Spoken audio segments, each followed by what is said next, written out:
All right, today we are talking about preparing your Seesaw for Schools account for the end of the year. And way to be here in May in the Northern Hemisphere. I know it's getting a little bit wild with all the things you need to be doing as you're wrapping up your classrooms. I'm Angela. I lead the community team here at Seesaw, so you can reach out to us, of course, if you need assistance with anything.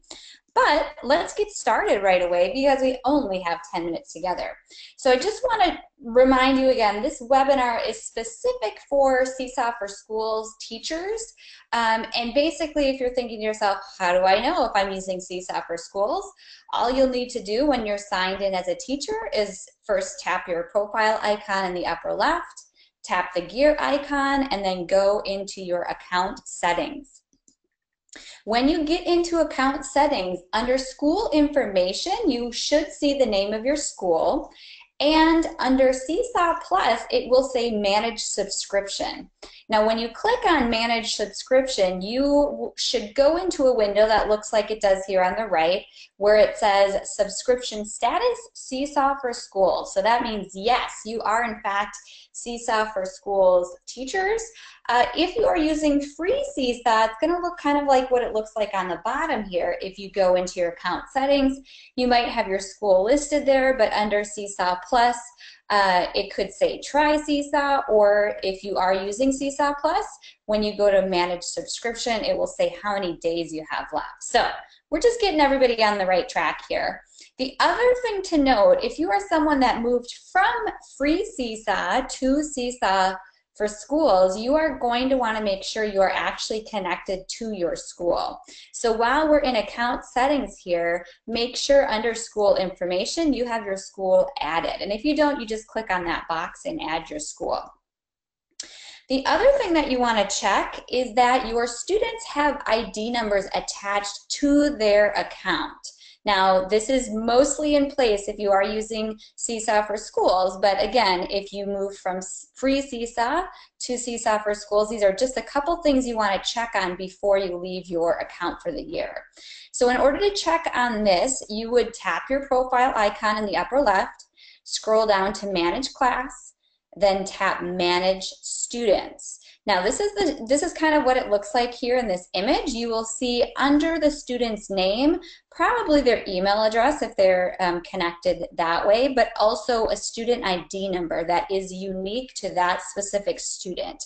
If you're not seeing that unique student ID number show up under your Managed Students, talk to your admins about that because you're going to want to get that ID added if you are hoping work from your students will follow them to the next year. So again, this is more in place if you're someone that's been transitioning from free Seesaw to Seesaw for Schools. All right, so we got that all covered. So let's jump into that. So we know you're using Seesaw for Schools. We've checked all that out. Number one thing to note is that your school admins are going to archive your class over the summer. This is not something that you need to be doing on your own. They will also create your new class for the next school year. So keep that in mind. You don't need to be creating your class on your own. This is something that the admin will do for you. Nice perk of Seesaw for Schools. The second thing that I suggest doing is, as a teacher, you might want to create a favorites folder, or the best of kindergarten, or the best of first grade, or the best of sixth grade in Seesaw. And when you create that folder, then you could have students add items to that specific folder.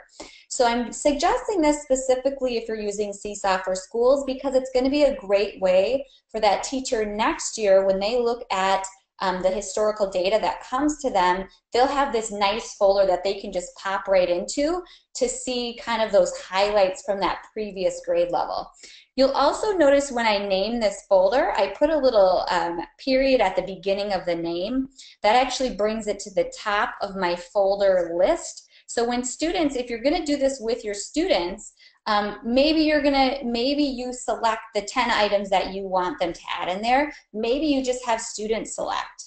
It could be something like, here's our latest writing sample, here's how my reading is going, here's a fluency check, here's how I solve a math problem, whatever you decide that is going to go in that favorites or best of folder, go ahead and get that added in there. Because again, when it goes to the previous or the next year's teacher, that's just kind of a nice shortcut for them to be able to kind of see a little bit. Obviously they can see everything from the previous year, but it might be a nice way to introduce them to that student.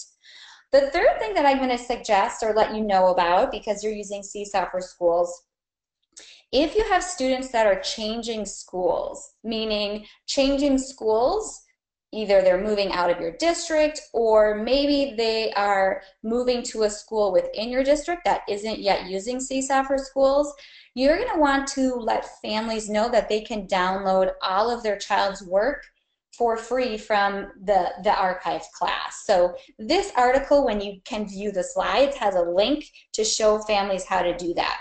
Now, one of the great perks of using Seesaw for Schools is your current families don't need to download all of their work because it's traveling with the student from year to year.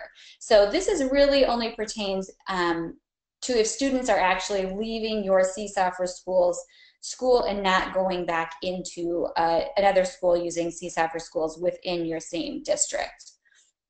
Number four is really common mistakes to avoid. These are things you really don't want to do when you're getting ready to end the year with Seesaw. So let's just go over these quickly. All right, the first thing is you really don't want to delete or remove students from your class. I know some teachers are thinking, oh, fresh start, we're just going to get rid of all these students. We don't want anyone to lose access or, what happened to my item? This is gone. Anything that you delete as a teacher, isn't going to be easily accessible. So just note too that because you are using Seesaw for Schools, this student data will be available year over year through historic data access, but not a good idea to delete or remove students from your class. The next thing to note, something you don't want to do, is don't turn off parent access. So again, if you already have families connected to their students' portfolios in Seesaw, turning off that access, not the best idea.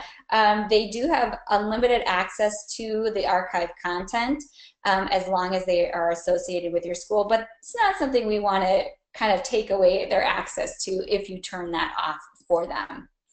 The other thing I want to let you know about, and then we'll jump into some questions here in the final minutes, is you can take advantage of our recorded webinars all summer long. So if you're in the Northern Hemisphere and you're going into summer break or summer vacation, just note on our website we have tons of webinars that talk through all sorts of ideas. So if you're thinking about how you're going to use Seesaw next year, or you've already had great ideas this year and are planning ahead, you might want to check these out. Great resources.